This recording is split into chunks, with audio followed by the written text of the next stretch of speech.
করলে এটা জানানো যাবে না। তবে একটা কথা বলি, আমার নবীর নামে আমি দুরূদ পড়ি, তবে দুরূদ দিয়ে পানি উঠাই। সুবহানাল্লাহ। কি দিয়ে পানি উঠাই? দুরূদ দিয়ে পানি উঠাই।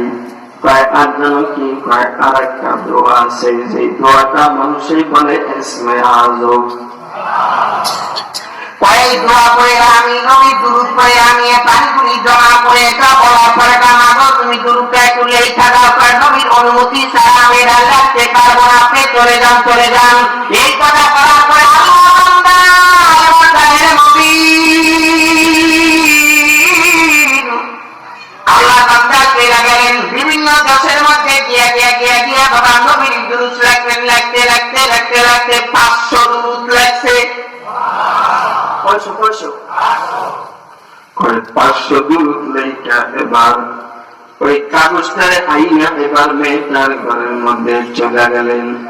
যে মাগো এই যে দেখো আমি দুরূদের একটা লিস্ট আনছি মা, 500 দুরূদ। আমি 2 বছর বইয়া তোমার কাছ থেকে আমি বিদায় নিয়ে চলে গেছি, 2 বছর আগে আইছিলাম। 2 বছর বইয়া আমি 500 দুরূদ এর মধ্যে লিখছি মাগো। এবার তুমি একটা লাল কালি দিয়া দাগ দিয়া দাও, কোন দুরূদটা বললে কূপের পানি উপরে উঠানো যায়। এ মাগো তুমি এটা লাল কালি মাইরা দাও। এই কথা বলার পরে বাবা এবার মেয়েটা ডাক দিয়া বলে কান্না আনকে লেখাও দেওয়া যাবে না, আমার নবীর অনুমতি নাই, আমি দিতে পারবো না। এবার বলে তবে তোমার কাছে একটা আবদার করি,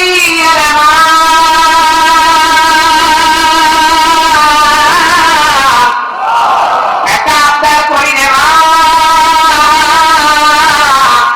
তুমি শুধু এই জায়গার ভিতরে বড় না লাল কালি দিয়ে দাগ দিবা, পায় না এটা পারবো না। তবে একটা কথা বইলা যায়, তুমি এটার ভিতরে ধ্যান দেওয়ার পরে বাবা নিষ্ঠিরা 500 দুরূদের মধ্যে থেকে পরে এই দুরূদটা পড়িয়া আমি পানিটা উপরে উঠাই। এই দুরূদটা এই 500 দুরূদের মধ্যে আছে। কি আছে? এটার মধ্যে আছে। যখন বাবা এই কথা বললেন এবার বলে মাগো তুমি বলবা না? কয় না। সকালে আর সন্ধ্যায় 2 বার আপনি এই দুরূদটা পড়বেন, তাইলে এটার ফায়দা আপনি পাইয়া যাবেন। বাবা মুহাম্মদ বিন সুলাইমান জারজুরি রাহমাতুল্লাহি আলাইহি বাবা এটা পড়তে পড়তে বাবা ইসলাম করে দিয়েছেন। মেয়েটারে বলে কামাবো তুমি এটা কার কাছ থেকে শেখো এই দুরূদটা এবং এই দোয়াটা বলো। এবার মেয়েটা বলে যখন আমি ছোট ছিলাম তখন আমার মা জননী আমারে শিখাইছে। আমার মা ঘরের মধ্যে বসে আমারে শিখাইছে। এবার মুহাম্মদ বিন সুলাইমান জারজুলি বলে এই মেয়েটা এত দামি, তাইলে মেয়েটার মাটা কত দামি? মেয়েটার মাটা কত দামি বাবা? এই জন্য বলি বাবা আপনাদেরকে পায়ে হাত দিয়ে বলে যাই বাবা আল্লাহ রাসূল সাল্লাল্লাহু আলাইহি ওয়াসাল্লাম বলেন হে দুনিয়ার মানুষ তোমরা ভালো করে বাবা হিম্মত ভিতরে পয়দা করো। আল হিম্মাতু হিয়াল ইসমুল আযম। হে বাবা পারবো না এই কোনো কথা নাই, আমি পারবো। যদি এটা বলতে পারো বাবা এটা মুমিন, এরা প্রকৃত মুমিন। তাদের দিলটা বাবা ভাঙা হলো, দিলটা আমার পাওয়া সবল করে দিবে। ঠিক কিনা? ভুল করে চিল্লা বলেন। এই জন্য বাবা সামনের মধ্যে আসতে আছে বাবা রমজান মাসে বাবা একটা 70 যদি আপনি একটা ফরজ আদায় করেন 70টা ফরজ, 1 টাকা দান করলে 70 টাকার সওয়াব বাবা 700 গুণ বৃদ্ধি করে দিবে মুমিন। এই বাবা যদি একটা নফল আদায় করেন তাইলে একটা ফরজের সওয়াব, আর যদি বাবা একটা ফরজ আদায় করেন 70টা ফরজের সমান। ঠিক কিনা? ভুল করে চিল্লায়া বলেন।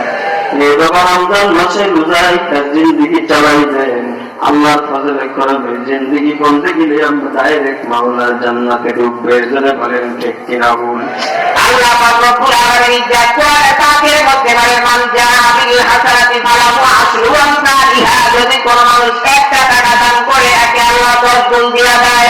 নবী তার পরিমাণ সাদাকাতু 10 গুণ বাড়ায় তাসিরুহু। যদি কেউ দান সদকা করে আল্লাহ তাআলা হায়াতের মধ্যে বরকত দেয়, রিজিক বাড়ায় দেয় এবং ভালো ওসিলা থেকে তার সেবা দান করে। এই জন্য বাবা কিছু কিছু আল্লাহর রাস্তায় দান করা। আল্লাহ পাক বলেন আনফিকু মিম্মা রাযাকনাকুম الذين يقيمون الصلاة ومما رزقناهم ينفقون। কয় তোমরা নামাজ পড়ার পরে এই পরে তোমরা ইবাদত করার পরে আমি আল্লাহর রাস্তায় তোমরা দান করবা, যা তোমাদেরকে আমি আল্লাহ রিজিক দিয়েছি, ওই রিজিক থেকে দান করলে আমি আল্লাহ তোমার রিজিক কোটি কোটি গুণে বাড়ায় দিব। যেরকম সুবহানাল্লাহ। আপনারা যদি নতুন ভিউয়ার্স হয়ে থাকেন তাহলে আমাদের নতুন নতুন ভিডিও পেতে চ্যানেলটি সাবস্ক্রাইব করে পাশে থাকা বেল আইকনটি ক্লিক করে রাখবেন ইনশাআল্লাহ।